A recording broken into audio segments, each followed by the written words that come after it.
à la conférence. La conférence est sponsorisée par la chronique du geek. Voilà.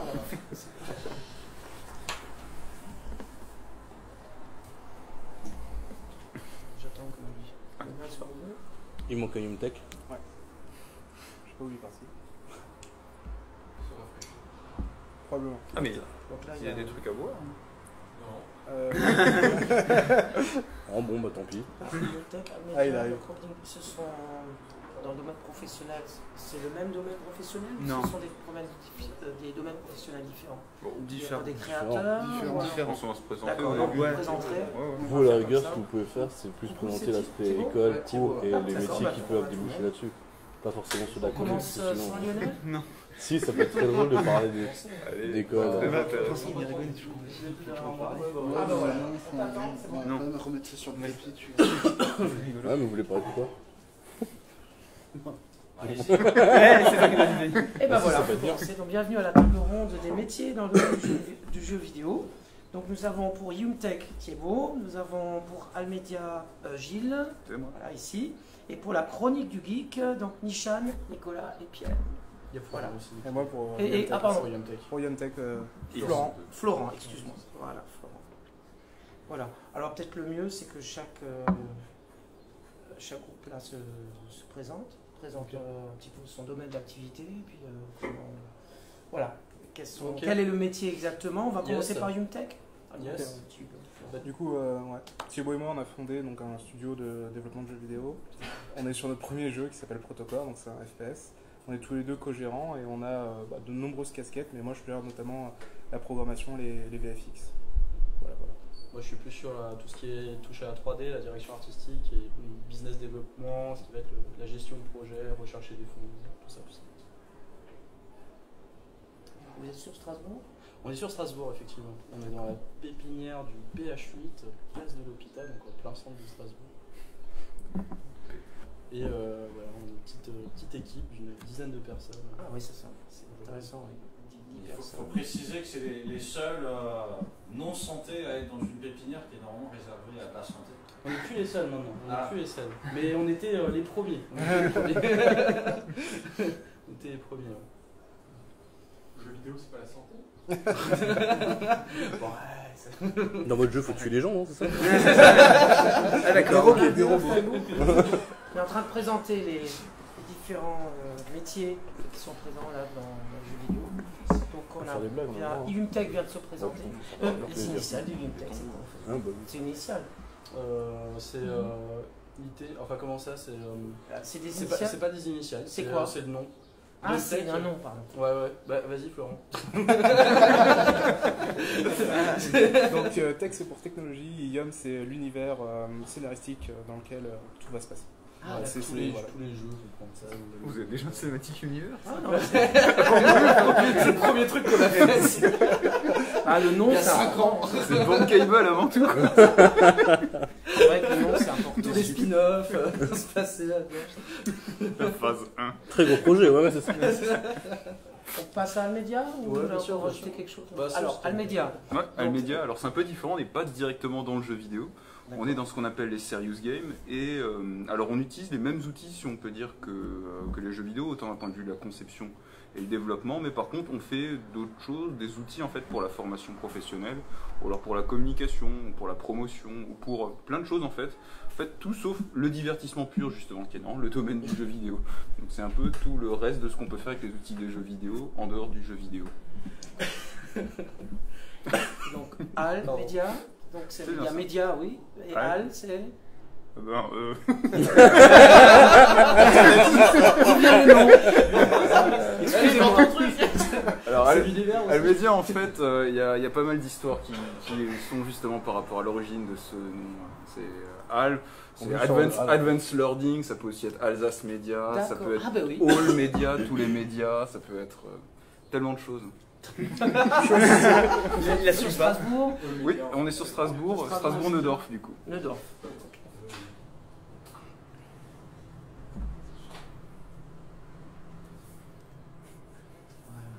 Bon, on peut passer à la chronique du geek.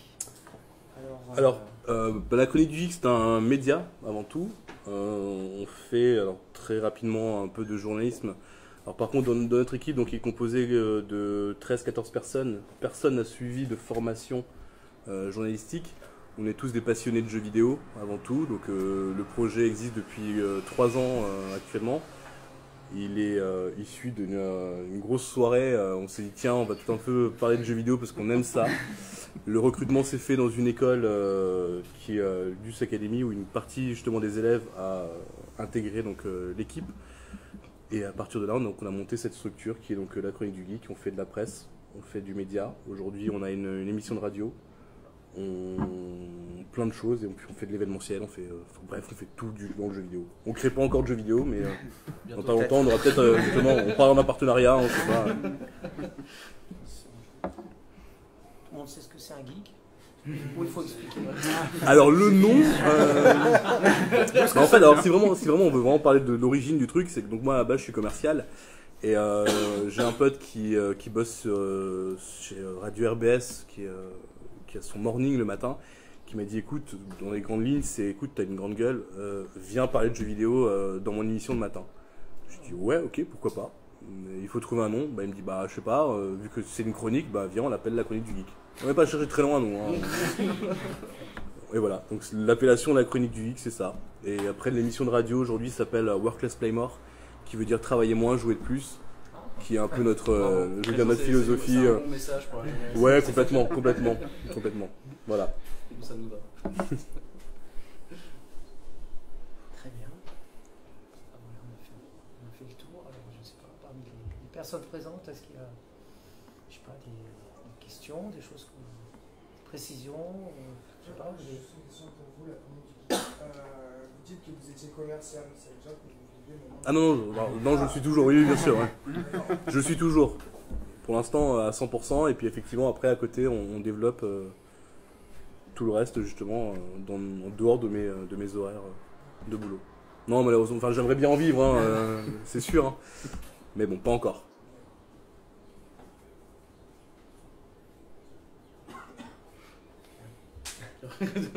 On lance un sujet, ensuite. Ouais, faudrait. Ça va. Un peu crevé.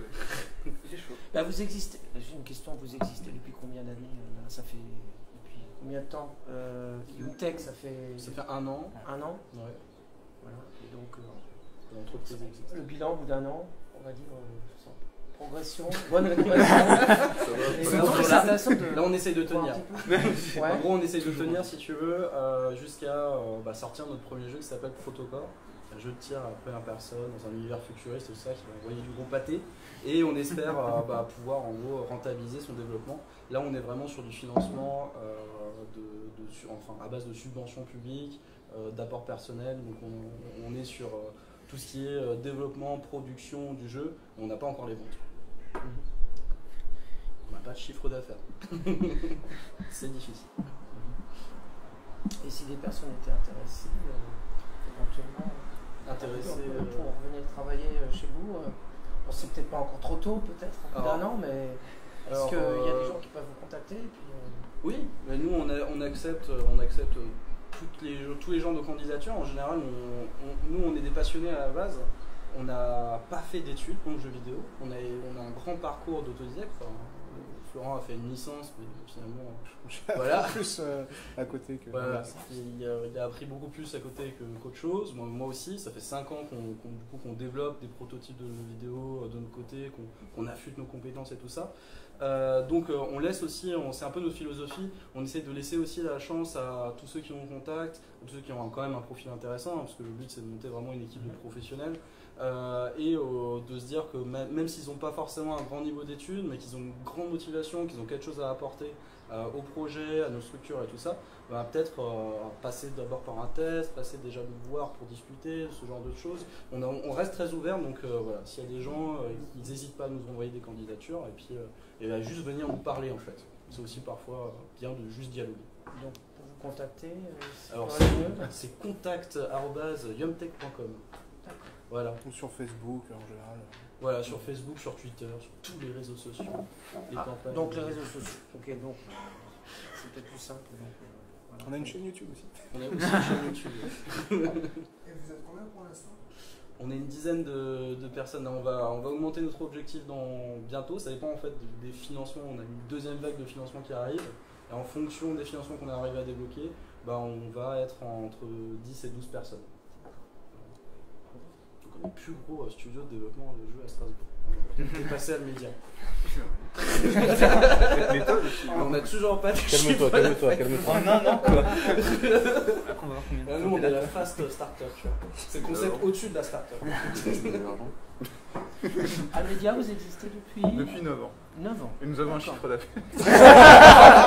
Oh, ça va. Non, on a aussi eu beaucoup de subs pour lancer, c'est sûr. Non, c'est vraiment c'est au début. On a commencé il y a 9 ans, du coup. On était rattaché en fait à l'université de Strasbourg pour un projet justement qui mélangeait jeux vidéo et apprentissage du français à langue étrangère. Et après, du coup, on s'est professionnalisé, si on peut dire, parce qu'au début, on était juste autour d'un projet. Donc après, il fallait créer la boîte autour de tout ça pour pouvoir justement gagner de l'argent au jour le jour. Et on a choisi de faire du serious game, de se centrer sur ça, grâce à notre expérience. En fait, quand on avait commencé en 2009, notre premier projet pour l'apprentissage des langues, le terme était encore très peu connu en France. Il était un peu plus connu aux États-Unis, parce qu'il y a des exemples un peu de serious game de grande ampleur. On pense par exemple à America's Army, qui est un jeu utilisé justement par l'armée américaine pour pouvoir faire de l'entraînement justement du coup, et en même temps tout ce côté publicitaire un peu pour enrôler les jeunes dans l'armée justement, c'est un peu plus ou moins avec l'armée américaine de ce côté-là. Mais en France, c'est beaucoup plus restreint juste dans le domaine du serious game à cette époque-là en 2009. Et nous, on a choisi vraiment de s'orienter vers ça, puisqu'il y avait un véritable marché, on avait déjà certaines compétences de développement justement de ce qu'on a appris avec le premier projet. Et on a choisi notamment de cibler le domaine de la formation professionnelle, où il y a beaucoup de choses à faire justement, où on a de plus en plus des gens qui sont réceptifs justement, c'était moins le cas il y a 9 ans, mais du coup il y a de plus en plus d'interlocuteurs qui maintenant en face de nous sont des gens de notre génération, de la génération d'avant, et qui ont déjà joué aux jeux vidéo, qui connaissent les codes des jeux vidéo, qui considèrent ça, pas qui le regardent un peu d'un œil un peu méfiant. Donc c'est un choix effectivement qui a été très intéressant pour pouvoir développer les outils de formation qu'on fait actuellement. Donc en termes d'avenir, là, donc si jamais... en termes d'avenir, comment vous voyez un petit peu la suite? Agrandir encore l'entreprise, mais peu à peu vraiment. On est vraiment sur le fait, on recrute pas du tout, on a des besoins vraiment, vu qu'on est plutôt en mode prestataire, on n'a pas des besoins justement à un moment donné sur un gros projet. Ça nous arrive à avoir des très gros projets comme ça sur lesquels d'un coup l'équipe elle passait de 4 à 8, ouf. Mais c'était vraiment sur un bon projet précis à un moment, c'est pas tout le temps. On va dire que la core team de base d'un point de vue salarié, c'est 4 personnes, maximum 3 personnes on va dire actuellement, 3 personnes, 3 et demi. Et je diminue pas peu. Du coup, à côté quand même il y a pas mal, ce qui est assez important, c'est que du coup nous, vu qu'on est plutôt en mode prestataire, on fait pas un jeu vidéo comme ça pour en parler, on vraiment développe un outil. C'est qu'on a pas mal de prestataires justement réguliers qui bossent avec nous, donc dans différents domaines. Ils sont plutôt dans la production de contenu, de production visuelle, donc par exemple tout ce qui est dans le domaine de la production d'éléments 2D, d'illustration, éléments 3D aussi, de choses pour le son, pour la vidéo, donc le visuel du coup. Donc pas mal, tout ce qui est la production de contenu, justement, vu que on est en mode prestation et qu'on est un peu en mode création sur mesure en partie, on adapte les gens qui travaillent justement du côté production, voilà, c'est des personnes plutôt en sous-traitance. On travaille avec un pool d'artistes là-dedans. Pour vous contacter alors, quel est le meilleur moyen? Aussi le Facebook, site web, je dirais. Vous Le avez site, vous avez Facebook un aussi, j'avoue que je suis un peu pas si rapide que ça sur Facebook, mais surtout Vous avez le un site web, donc, almedia.fr, Almedia. qui d'ailleurs détaille aussi tout ce qu'on a fait Très bien. au fil des 8-9 dernières années, avec toutes les réalisations. Et qu'il y a des liens en général. La plupart des choses qu'on fait, du coup, vu que c'est pour des clients, c'est gratuit, vous pouvez accéder gratuitement, donc il y a les liens vers ce qu'on fait en ligne sur le site. Merci beaucoup. Oui. Vous avez parlé de mentalité au moment où vous avez attaqué. Est-ce que depuis ça a énormément évolué? Est-ce que maintenant c'est mieux vu qu'on voit à fond que l'e-sport depuis quelques temps on monte à fond, donc la mentalité a-t-elle évolué à ce niveau-là? Ça a beaucoup changé. C'est quand on avait commencé vraiment avec notre premier projet apprentissage du français à l'étranger, je me souviens justement de conférences comme ça où on me demandait, enfin la première question toujours c'était: est-ce que vous pensez vraiment qu'on peut apprendre avec le jeu ou faire quelque chose de sérieux avec le jeu? C'était vraiment la question qui revenait tout le temps. Comme ça, c'était en 2009. Clairement, il y a eu des changements. Maintenant, vraiment, enfin, il n'y a pas de souci. Hein. Les gens, ils savent très bien. Enfin, ils ont vu aux infos, les trucs comme ça, les simulations, les cases de réalité virtuelle. Selon moi, ce qui a vraiment changé le fait que tout le monde, même les personnes qui sont en général, enfin, public, qui n'ont pas grandi avec le jeu vidéo, peut-être les personnes un peu plus âgées, justement, qui n'ont pas grandi comme nous avec une manette dans la main, ce qui a changé leur vision, c'est le téléphone, le smartphone, en fait. Parce que le smartphone, notamment, est considéré maintenant pas mal, enfin, c'est quelque chose, c'est un téléphone quand même, avec des applications, mais ça sert aussi quand même de jeu. Ouais. On a tous, lorsqu'on achète un téléphone de base, des jeux qui sont préinstallés, même les gens qui ne jouent pas, voilà, ils sont sensibles, tant soit peu, ils le voient, si on peut dire, dedans. Et le fait que maintenant, quasiment tout le monde, en fait, se balade avec une console de jeu potentielle, justement, dans sa poche, ça a beaucoup changé le regard, si on peut dire, que les gens ont par rapport au jeu. Avant, on avait presque encore cette image un peu du jeu, voilà, qui était face à la télé, face à l'ordinateur, l'adolescent boutonneux, voilà, qui joue. Le gros cliché, on va dire, triste. Mais c'est pas comme ça. C'était déjà pas comme ça en 2009, mais des gens avaient beaucoup des images comme ça. Et du coup, maintenant, ça a quand même bien volé en éclat, quoi. Maintenant, si quelqu'un vous dit ça, enfin, clairement, il paraîtrait trop grave, quoi. On les connaît, quoi. Déjà à l'époque, il le paraissait, mais alors là, maintenant, 2018. Hein. Oui, puis c'est tous les âges. Hein. Non, exactement, hein, c'est tout vraiment tout le monde. La moyenne d'âge de jeux vidéo, je crois, c'est 34 ou 35, quelque chose comme ça, en global. Oui, c'est bon. On est en plein dedans. Dans la moyenne, c'est bon. Bien, merci. La chronique du geek, alors. Vous existez depuis combien de temps ? Techniquement, 3 ans. Après, le projet, il est dans ma tête depuis très très longtemps. Parce que j'ai toujours habité Strasbourg, j'ai toujours fait du jeu vidéo à Strasbourg. Et c'est vrai que le gros problème, c'est que tout seul, on ne peut pas forcément faire grand-chose.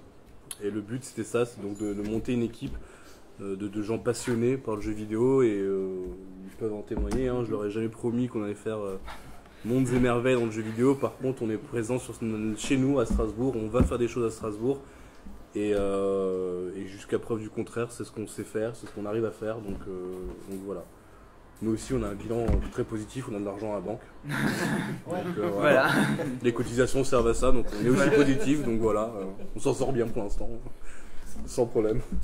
Vous avez des projets peut-être déjà pour l'année suivante pour la prochaine? Alors des projets, il y en a toujours, hein, c'est juste, les projets arrivent toujours quand on se voit en équipe et qu'on discute, on a toujours plein de choses qu'on a envie de réaliser à Strasbourg.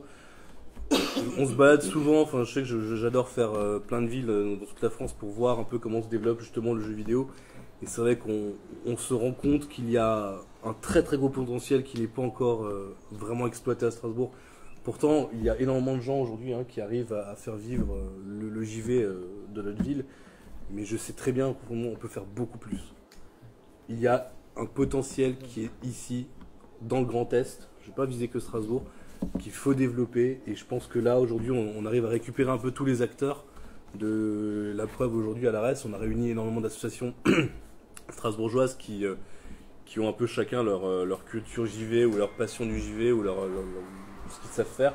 On arrive à les réunir aujourd'hui dans une seule salle qui est à l'ARES pour faire partager un peu cette image du JV. Donc, on est vraiment, je pense qu'aujourd'hui on est à 10% de la capacité de ce qu'on peut faire dans toute une ville. Et il y en a qui ne se sont jamais rencontrés encore à partir d'aujourd'hui là? Nous je pense que nous on connaît déjà, nous en tant que médias on se connaît tous déjà, nous on connaît tout le monde. Mais après effectivement Yemtech on les a reçus dans notre émission de radio, on a l'équipe de Ring Out qu'on connaît aussi parce qu'on fait du versus fighting ensemble, on a déjà eu plein de collaborations avec eux. Almedia, Gilles Almedia, une émission sur 3 il est là. Donc on se connaît un peu tous dans ce milieu-là, et c'est ce qui fait aujourd'hui la force. Mais clairement, aujourd'hui il faut qu'on arrête de bosser justement chacun de notre côté. Si on arrive à je sais pas tous dire à se tenir la main, mais pas loin, on arrive à vraiment monter une vraie force dans cette ville et on va faire des choses bien. Je donne pas de date parce qu'on ne sait pas, mais on va le faire. Et aujourd'hui on est ce genre d'événement peut permettre aussi. Complètement. On est là tous, justement, on est là pour rencontrer encore du monde et puis leur dire qu'à Strasbourg, il y a quelque chose qui va se passer, qui est en train de se passer dans le jeu vidéo. Et si les gens veulent se lancer dans un projet, c'est le moment. Parce qu'aujourd'hui, dans le jeu vidéo, on en parle partout. Vous avez justement parlé de d'e-sport à l'époque. Moi, le mot e-sport, ça a fait. On l'entend depuis 3-4 ans. Moi, ce mot-là, j'utilise depuis un peu plus de 15 ans. Voilà, voilà, ça a toujours existé. Sauf qu'aujourd'hui, c'est enfin médiatisé. On en parle, on sait qu'il y a des métiers qui peuvent aboutir dans l'e-sport. Il y a des gens qui gagnent de l'argent grâce aux jeux vidéo et qui savent, qui jouent et qui sont payés pour ça. Donc ça, c'est beau. Donc c'est énormément de choses qu'on peut faire, et voilà. Je sais pas si j'ai un peu parlé de tout et n'importe quoi, mais... Non, c'est bon. Voilà, c'était bien. Merci. Pour vous contacter, le mieux, c'est quoi? Ouh, alors... Il y a plein de choses. Ah ouais, il y a plein de choses. Alors, mon téléphone, sinon. Oui. Non, sinon après, il y a la page Facebook, donc la chronique du geek, tout simplement, le site web, Instagram, Twitter, enfin tous les réseaux sociaux. Le site, c'est la chronique du geek. www.lachroniquedugeek.fr, tout simplement. Et la chronique du geek, elle représente que l'Alsace. Enfin, où elle est un peu dispatchée partout en France. Non, pour l'instant, on reste que sur l'Alsace, où on n'a pas d'envoyé spécial. Il y a d'autres sociétés, entreprises, startups qui font comme vous. Ah oui, dans toute la France, il y a toujours des gens qui se lèvent un matin, qui se disent tiens, on a un projet, on va faire un média. Aujourd'hui, avec l'avancée du web, n'importe qui peut créer une page.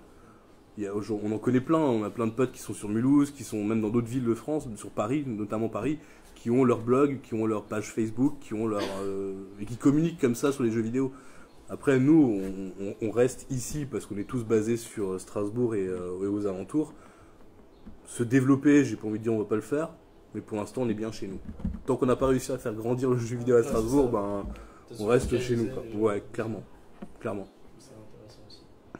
Après oui, c'est vrai, quand on regarde de temps en temps sur les stats de notre site, on voit qu'il y a plein de gens qui se connectent autre part que sur Strasbourg. Il y a peut-être 95% sur Strasbourg, peut-être un peu moins, mais on voit effectivement plein de potes qui sont un peu dans toute la France, même dans le monde, qui de temps en temps lancent un ping en disant bah tiens, on va aller voir ce qui se passe chez nous, quoi. Donc c'est cool. C'est quoi à peu près la taille de l'audience, justement, moyenne, on va dire? Oh, entre 1 et 100 000. Ok. Plus précis, je peux pas faire. Non, honnêtement, je sais pas. Je m'attarde pas trop, en fait. En fait, si tu veux, à la base, Ouais.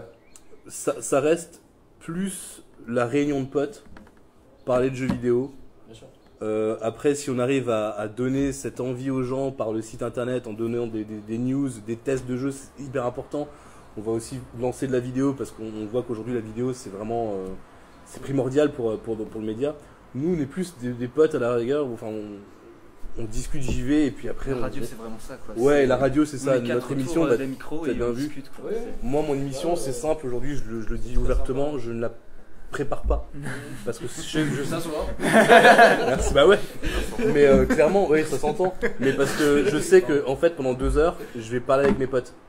Parler avec mes potes sur une onde hertzienne, donc on n'est pas sur une web radio, on est sur une vraie radio locale, hein. C'est pas une radio RBS, c'est une vraie radio locale sur le 91.9.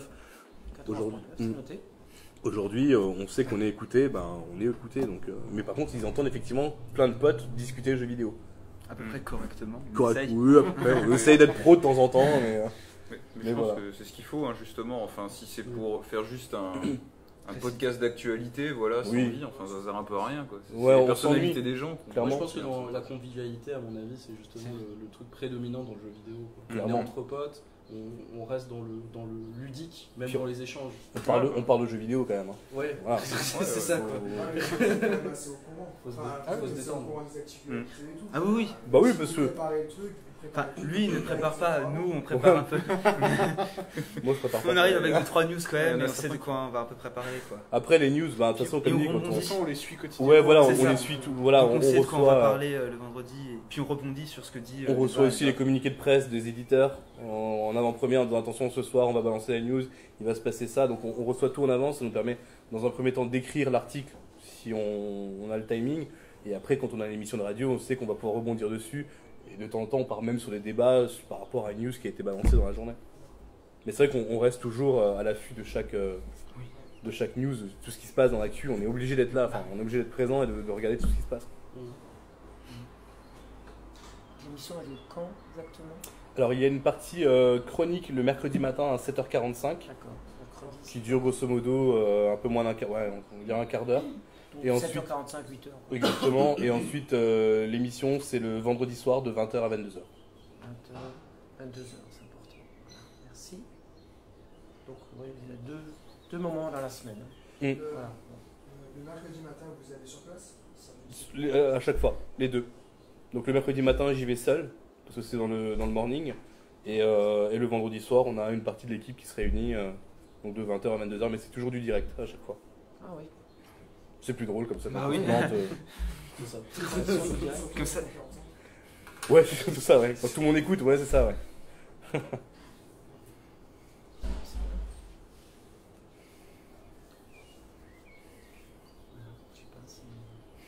qu'il y a des thèmes que vous souhaitiez, aborder, par exemple, ou discuter? Ouais. Aujourd'hui, dans la demande en jeux vidéo et tout, est-ce que les jeux qui sont basés plus sur l'apprentissage, est-ce qu'ils ont quand même une part de marché ou ça fonctionne pas? Enfin, ça va être plus les Call of, les Battle Royale surtout en ce moment. Est-ce que ça a quand même, Alors, les jeux basés sur l'apprentissage, type par exemple ceux nous on développe les serious games, c'est vraiment des choses qui sont destinées par exemple à la formation. Je dirais plutôt c'est dans un cadre vraiment d'entreprise, ouais. C'est très professionnel. Après, tu peux aussi avoir des jeux d'apprentissage comme ça, qui permettent d'apprendre des notions qui sont plus grand public. Si par exemple tu prends le jeu vidéo Assassin's Creed, comme ça par exemple ils ont fait un parcours spécial il n'y a pas longtemps, qui est un parcours historique, là, je sais plus comment ça s'appelle, version éducation, quelque chose comme ça. Et tu peux en fait directement avoir, enfin quand tu te balades dans l'univers de jeu, tu as des pastilles justement textuelles qui t'expliquent quels sont les points justement, comment est-ce que je sais pas, ils cultivaient à l'époque, des trucs comme ça, ou comment est-ce qu'ils construisaient les pyramides. Et donc du coup, tu as vraiment un apport, si on peut dire, en plus du jeu. Tu es plus dans l'apprentissage. Maintenant, c'est quelque chose vraiment quand même qu'ils font dans l'optique de, je pense, de pouvoir enfin quand même proposer Assassin's Creed dans les écoles directement. C'est dans ce but-là. Des jeux d'apprentissage en fait, du coup, tu peux apprendre des choses avec des jeux, mais le jeu quand même est toujours construit autour, si c'est un jeu, hein, bah, justement autour du divertissement, tu vois. Le fait de proposer un challenge aux joueurs. Sur Adibou par exemple. C'est un jeu, je sais que moi, mes camarades de classe l'avaient, enfin, c'est quelque chose que, après c'était les seuls jeux auxquels on pouvait jouer, mais, bah oui, mais ces jeux-là ils ont disparu, enfin, ils ont... Bah, c'est peut-être lié au marché, tu vois, c'est l'évolution en fait. À l'époque, Adi, c'est peut-être, je sais pas si toi-même, tu vois, t'es allé en magasin directement l'acheter ou si quelqu'un peut-être te l'a offert, tu vois. C'est ça. C'est souvent, il y a ce côté-là, en plus c'était encore l'époque du CD, tu vois, on offrait un truc comme ça. Si t'avais le choix entre Adi et, je sais pas, un Assassin's Creed de l'époque, si on peut dire, même si... tu vois, c'est... après, Adi était pas mal, j'ai pas envie de dire du mal d'Adi, hein. Franchement, j'ai joué à Adi, du coup, le tout premier. Ouais, quand même, enfin, par rapport en termes de divertissement, quand c'est ce que tu cherches, par rapport à un vrai jeu vidéo qui est vraiment fait pour divertir, par quelqu'un avec un game designer voilà, qui pense le truc pour que tu t'amuses, ça fait pas le poids, quoi. Notamment de nos jours, voilà, quand tu as le choix, voilà, quand maintenant, enfin, il y a moins cette logique encore du CD à aller chercher en magasin. Quand tu peux accéder justement à du démat comme ça, voilà, enfin acheter des jeux en ligne assez facilement, du dématérialisé, pardon, démat. Bah c'est du coup tu peux plus facilement aller vers des jeux qui sont plus divertissants comme ça, plus effectivement qui ciblent le divertissement. Je pense que c'est vraiment aussi une question d'accès du jeu vidéo à la jeunesse. C'est-à-dire qu'à l'époque, justement, on t'offrait, c'est les parents, en général les parents qui t'offraient un jeu, quoi. Donc ils contrôlaient un peu ce à quoi tu jouais. Aujourd'hui, je pense que les gamins demandent à leurs parents, à la limite, ils piquent les cartes bleues ou des trucs comme ça, et vont directement ou jouent à des free-to-play justement. Sur Fortnite, je pense qu'il y a plein de gamins, j'ai des espérances de gens qui travaillent dans des écoles primaires où tu as des gamins de 10 piges qui jouent à Fortnite ou moins. Et du coup, en fait, il y a vraiment des... En gros, le public jeune maintenant peut sélectionner lui-même ce à quoi il veut jouer. Ce qui n'est pas le cas avant. Donc, du coup, des jeux spécialisés pour la jeunesse comme Adibou, je pense que ça a tendance maintenant vraiment à péricliter. Même si je pense qu'il y en a il y en a encore, mais sur tablette plutôt, ce genre de choses. Oui, c'est ça, ouais. C'est un marché bien particulier. Justement, peut-être sur smartphone aussi, des trucs comme ça. Et c'est plutôt, je pense, pour la jeune génération très jeune. Ouais, c'est les 5 ans. Lorsque tu mets Fortnite, c'est pas des tablettes spécialisées. Non, il y a effectivement ce format-là qu'on peut encore effectivement acheter en version Adibou uniquement. Mais après, sinon, les applications existent. Il y en a plein qui existent. Je connais pas Fortnite. Je suis enseignant, alors ça m'intéresse. C'est quoi ton nom de nouveau? Marc. Marc, ok.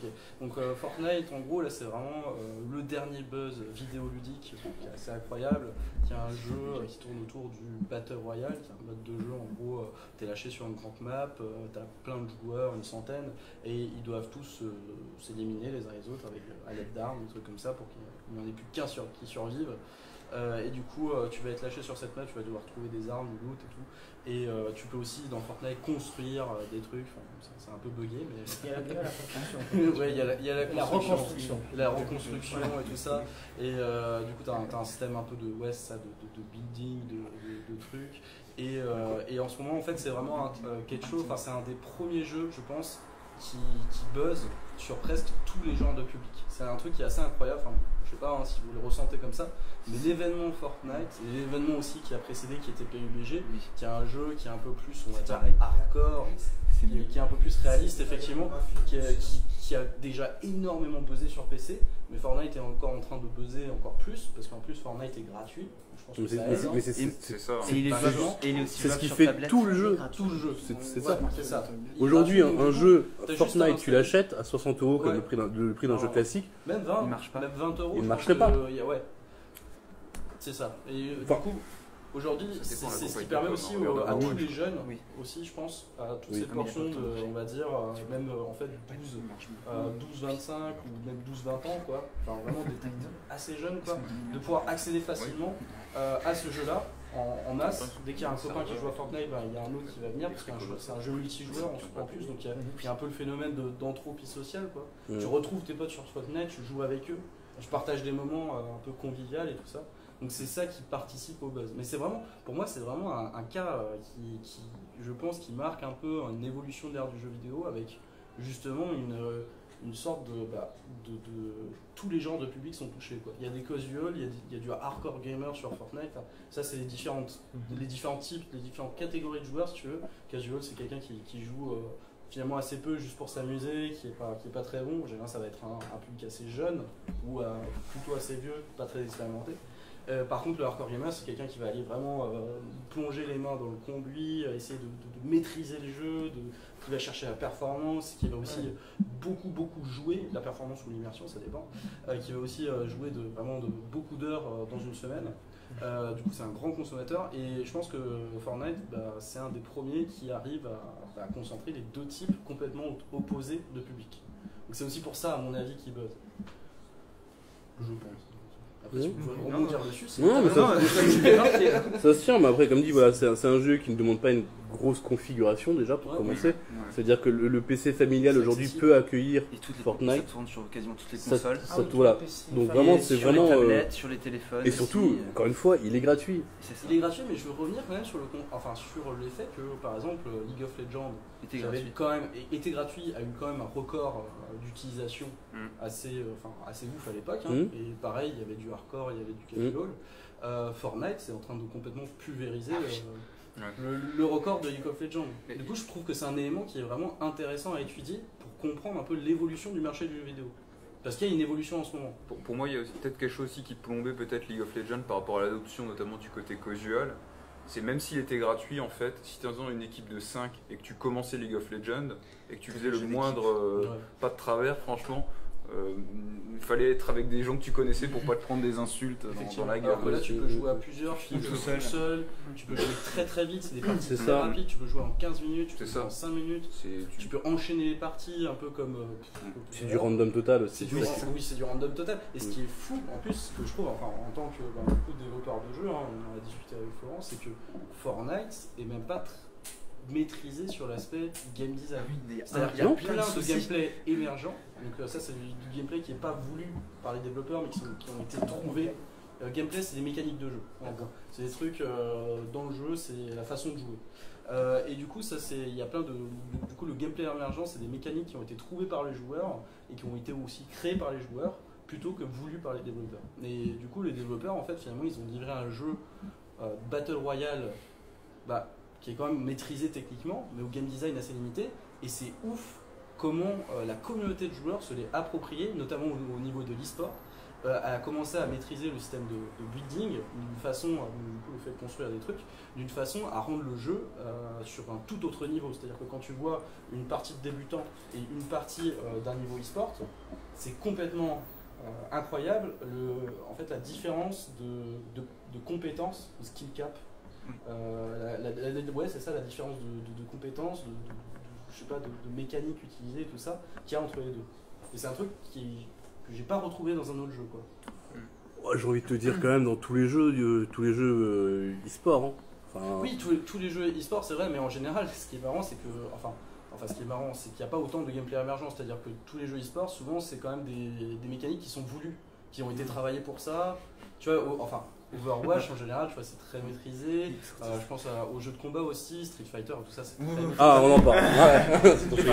Après, c'est pas le bon exemple. Après, tu as des joueurs justement qui vont trouver des choses qui vont faire évoluer le gameplay, qui vont trouver un peu pas des failles, mais des choses auxquelles les développeurs n'avaient pas pensé. Du coup, tu as le jeu qui évolue. Mais c'est pas autant que. Franchement, Fortnite, c'est ouf quoi. Les gens se sont dit, ah ok, on peut construire des murs, on peut construire des trucs. Ah ben on va commencer à faire des techniques de ouf. En 3 secondes, le mec il te construit une forteresse quoi. T'as rien vu. C'est assez incroyable. Je suis un très grand joueur de Fortnite aussi. Et j'ai suivi depuis le début, donc l'évolution. Et moi, ce qui m'a attiré aussi, c'est ce design-là, moins sérieux. Pas comme PUBG où il faut tout de suite rentrer dans le truc parce qu'il faut faire attention aux moindres détails. Fortnite, il y avait vachement. C'est accessible. C'était beaucoup plus libre. Déjà, en plus, on n'a même pas besoin de payer le PSN quand moi je suis sur PS4. Juste accès à la Wi-Fi, c'est bon, on peut jouer sur le jeu. Il n'y a pas besoin de débourser aussi Par contre, là où ils ont fait fort, c'est dans les skins. Dans les skins du jeu et tout, là par contre, les gens, mais c'est hallucinant. Et puis il y a aussi le média, on parlait de League of Legends au tout début, il n'y avait pas cet apport que Twitch amène maintenant par rapport à Fortnite. C'est hallucinant, puis maintenant les gens ils peuvent faire des dons, c'est juste hallucinant la montée que ça a eu en 2-3 ans. Et c'est ça aussi qui est plaisant dans ce jeu-là, c'est qu'il y a aussi l'accès où c'est un Battle Royale, mais on a les constructions, on n'est pas pris au dépourvu si on est assez doué dans ce qu'on va faire. Donc c'est ça aussi, il y a aussi la technique. Moi c'est un jeu où j'adore jouer avec des potes, parce que on peut s'amuser, on se prend jamais au sérieux là-dessus parce qu'ils vont vachement loin aussi. Il va y avoir tout ce qui va être les équipements et tout. Ils arrivent à développer aussi le fait où ils mettent en place des choses des modes de jeu qui vont être temporaires. Donc du coup, ça va renouveler à chaque fois. Donc du coup, les joueurs, ils se lassent pas.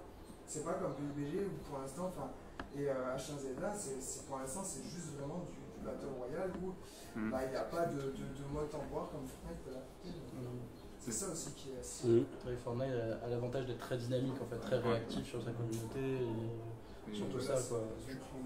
Oui, ça c'est juste incroyable. Tous ces changements, toutes ces nouveautés, vous arrivez à suivre vraiment Est-ce qu'on a le choix? Non mais c'est vrai, c'est ça. Est-ce qu'on a le choix aujourd'hui? L'informatique, on dit toujours, ça change très vite et puis il faut vraiment... de toute façon, dans le milieu du JV aujourd'hui, on n'a pas le choix, on est obligé d'avancer avec son temps. Ça va. Non, mais encore une fois, je répète, on n'a pas le choix. C'est comme ça. On n'a pas le choix, mais bon, quand même, je sais pas, ça a toujours été un plaisir. Moi, je le voyais encore à l'époque quand on n'avait pas de la nouveauté de l'actualité en direct, c'était les magazines, c'est les trucs comme ça. Il y a les magazines. Après, c'est devenu les sites spécialisés. Maintenant, c'est directement les flux Twitter, les trucs comme ça. C'est quelque chose de normal, quoi. On a envie de savoir. Moi, je me dis, il y a toujours. On s'habitue à des jeux, puis on a l'habitude de jouer à certains jeux, etc. Et puis tout de suite, il y a quelque chose de nouveau. Il faut se mettre à la page, quoi. Ouais, et puis si vraiment le jeu nous intéresse, on sait très bien qu'on arrive à mettre une coupure à l'autre jeu et puis recommencer à zéro sur le nouveau. Mais ça, c'est l'instinct du joueur. Oui, toujours la nouveauté. S'adapter et puis c'est ça. Éventuellement peut-être revenir aussi. Je vois qu'aujourd'hui il y a aussi des jeux plus anciens qui sont présents. Et on y joue toujours. Et on y joue toujours. Et on aime encore jouer à des jeux. Mais c'est sûr que dans le domaine professionnel, on est obligé d'être toujours au courant Après, il y a toujours à l'affût, tout ça. L'importance de rester au courant, il y a aussi l'importance de prévoir. Vraiment d'être aussi dans la prédiction, dans essayer de dégager en fait où va aller le courant. Par exemple, pour l'exemple de Fortnite, Si tu es développeur de jeu et que tu te dis ah ça y est il y a un filon dans le Battle Royale, bah, si tu es un peu lucide tu sais que ça va être comme toutes les modes et d'ici que tu sortes un jeu Battle Royale, bah, ça va retomber et les gens auront ils seront déjà passés à autre chose en fait. Ouais, c'est ça. Et du coup, par contre, là, tu vas avoir plein quand même de développeurs, ou même de gros studios, qui tout d'un coup vont rajouter le mode Battle Royale dans le cahier des charges. Il y a quand même Call of Duty, Battlefield, qui vont rajouter un mode Battle Royale, alors que, c'est vraiment un phénomène de mode. À l'époque, quand